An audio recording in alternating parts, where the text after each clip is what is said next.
لا يترك القرآن ولا يهجره من عرف قيمة. ألف لام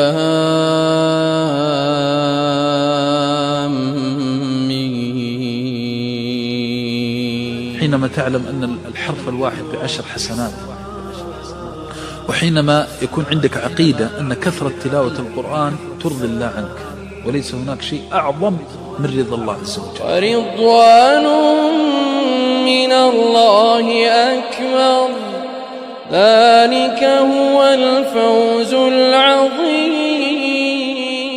والرضوان لا يأتي بشيء أعظم من القرآن. خذها قاعدة، أنك لن تجد شيئا ينتهي بك إلى رضوان الله أعظم من كتاب الله عز وجل.